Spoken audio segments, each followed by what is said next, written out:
you know, like that last day in WCW, like that last show, man, like it was like, you know, what's our faith? You know, like, Oh, so you were on that last Nitro? yeah, I was on the last Nitro. I wrestled on that show, and like it was just such an awkward moment. And I was like, man, am I gonna see any of my friends anymore?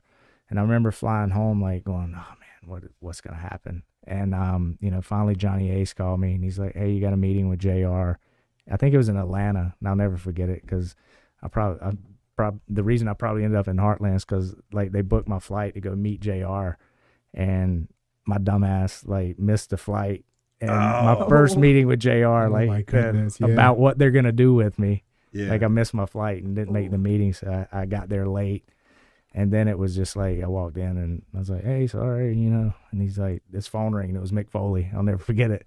And he's like, "You know Mick Shannon?" I was like, "Yeah, he's a hell of a guy." And I was like, "Yeah, he is." And then he just talked to Mick, and then he's like, "Yeah, you're gonna be a good cruiserweight for us." Like, "Oh, glad you came." And then he like pushed me out. And, so yeah, and then I sit home for a while. I was home for, I don't know, probably 2 months, and I was like, man, I need to be in the ring, need to be doing something. And I think I reached out to somebody that was going to do a European tour, and Blue Meanie and Jasmine St. Clair were going to be on the tour, I think, and I was going to be on that tour with them just to go get some ring work, in Europe. So I contacted JR, and I'm like, hey, do you mind if I go to this tour? And he's like, oh, let me call you back. And I was like, all right. He's like, hey, well, we're just starting up this company called, or we're going to turn HWA into our developmental territory because Memphis is shutting down, and we want you to go there for a few weeks. I'm like, all right, great. So I packed up for a couple of weeks and ended up staying a year.